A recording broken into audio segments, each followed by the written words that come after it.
Every morning, millions of people unknowingly consume a substance that silently hijacks their metabolism, turning ordinary meals into chemical triggers that flood their bloodstream with glucose they never asked for. Every morning, millions of people unknowingly consume a substance that silently hijacks their metabolism, turning ordinary meals into chemical triggers that flood their bloodstream with glucose they never asked for. We think we understand what we eat. We read labels, we count calories, we avoid the obvious villains, sugar, refined carbohydrates, processed sweets. But there exists within our food supply an ingredient so deeply embedded, so expertly disguised, that most people consume it daily without recognition, without awareness, without consent from their own biology. I'm speaking about an entire category of additives that don't appear on labels as sugar, yet behave in your body with remarkable similarity to pure glucose. These are the modified starches, the maltodextrins, the hydrolyzed compounds that food manufacturers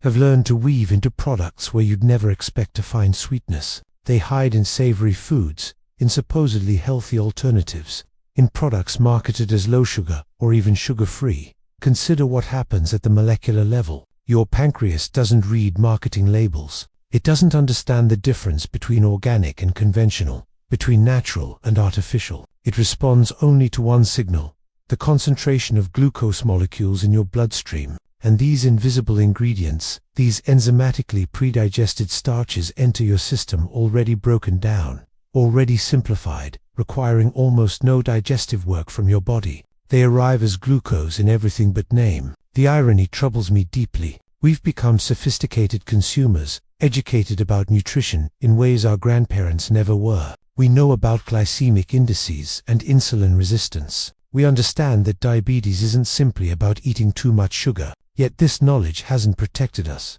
because the food industry has evolved alongside our awareness, developing ingredients that circumvent our educated defenses. Maltodextrin serves as a perfect example. Chemically, it's a polysaccharide, a chain of glucose molecules linked together. But unlike the long, complex chains found in whole grains or vegetables, maltodextrin consists of very short chains, sometimes just 3 to 7 glucose units. Your digestive enzymes can break these bonds almost instantaneously. The result: a spike in blood sugar that can actually exceed what you'd get from table sugar itself. The glycemic index of maltodextrin often measures between 106 and 136, while pure glucose is defined as 100. Think about that for a moment. An ingredient that technically isn't sugar, that doesn't taste particularly sweet, that appears in protein powders and salad dressings, and flavored almonds and artificial sweeteners, produces a more dramatic blood sugar response than spoonfuls of white sugar dissolved in water.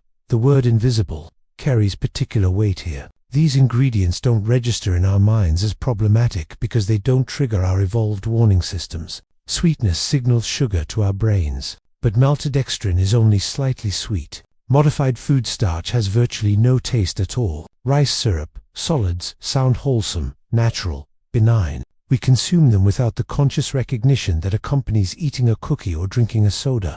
What troubles me isn't just the blood sugar spike itself, though that's concerning enough for anyone worried about insulin resistance or diabetes risk. It's the fundamental misunderstanding we've been operating under, a kind of nutritional mythology that has shaped our food choices for decades. We learned that complex carbohydrates are better than simple sugars, and from that single principle, we extrapolated an entire philosophy of eating. Whole grains became virtuous, starches became safe, and anything labeled as a complex carbohydrate earned our trust. But this represents a dangerous oversimplification of how digestion actually works at the biochemical level. The answer lies in what I call metabolic reductionism, the tendency to oversimplify how our bodies process nutrients. We assume that chemical complexity automatically translates to digestive complexity, that a molecule with many bonds would naturally take longer to break down than a molecule with few bonds. This logic seems sound on the surface, but it ignores the remarkable efficiency and specificity of digestive enzymes.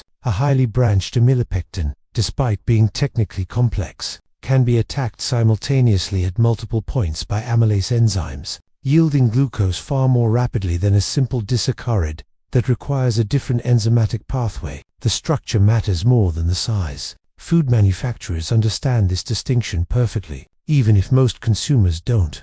They've learned to create ingredients that satisfy our learned preferences and regulatory definitions while completely circumventing the metabolic benefits we associate with those categories. An ingredient can be chemically classified as a polysaccharide, can legally avoid being counted as added sugar, can be marketed as a complex carbohydrate, yet still flood your bloodstream with glucose as quickly as candy. This isn't accidental. This is precise food science applied to create substances with specific functional properties, texture, stability, bulk, flavor, carrying capacity, without regard for their impact on blood sugar regulation. Consider the branching structure of certain modified starches. Through enzymatic treatment or physical processing, manufacturers can alter the molecular architecture of starch in ways that make it more susceptible to rapid digestion. They can reduce the chain length, increase the branching points, remove resistant portions, and create a substance that your body can dismantle almost instantaneously.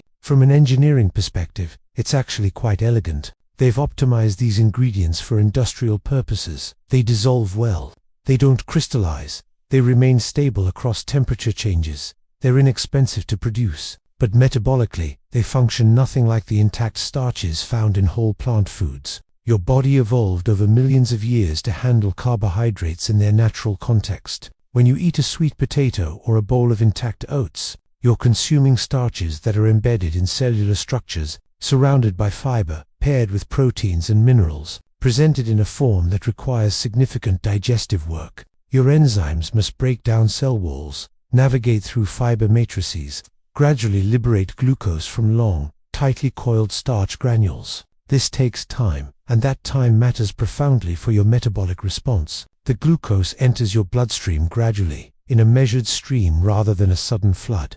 I think about the person who carefully avoids desserts, who chooses whole grain bread, who drinks their coffee black, yet still struggles with energy crashes in the afternoon, with persistent hunger, with gradual weight gain and rising fasting glucose levels. They're doing everything they've been told to do, yet their metabolism is being sabotaged by ingredients they don't recognize as threats. A modified starch in their morning coffee creamer, maltodextrin in their protein shake, rice syrup solids in their granola bar, hydrolyzed vegetable protein in their soup. Individually, each dose might seem insignificant. The coffee creamer contains perhaps 2 grams, the protein powder another 3, the granola bar 5 more. None of these amounts would concern anyone looking at a single product in isolation. But your metabolism doesn't experience these ingredients in isolation. It experiences them cumulatively, sequentially, repeatedly throughout every single day. By mid-morning, you've already consumed 3 separate glucose loads disguised as benign additives. By lunch,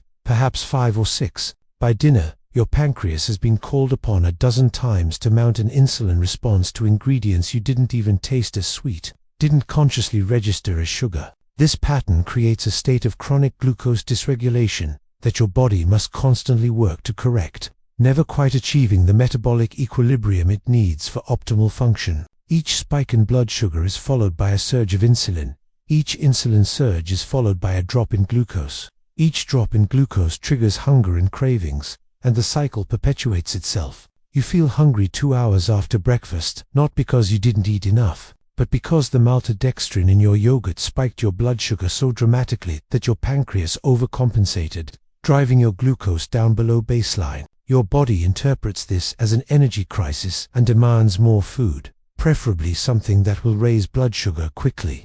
I find myself thinking about transparency, about informed consent, about the right to understand what we're putting into our bodies. In medical research, we require detailed disclosure of what participants are being exposed to. In food consumption, which affects health every single day across entire lifetimes, we allow ingredients that function as sugars to hide behind technical names that mean nothing to ordinary consumers. This isn't a call for government intervention or regulatory changes, though those conversations have their place. It's a call for personal empowerment through knowledge. Every person deserves to understand that maltodextrin isn't just a harmless filler, that modified food starch isn't neutral, that ingredients matter beyond their caloric contribution. This is reclamation of agency. This is refusing to be a passive consumer of whatever the food industry decides to formulate. This is recognizing that your body's responses are valid, important, worthy of attention and protection. The invisible ingredient isn't just maltodextrin or modified starch.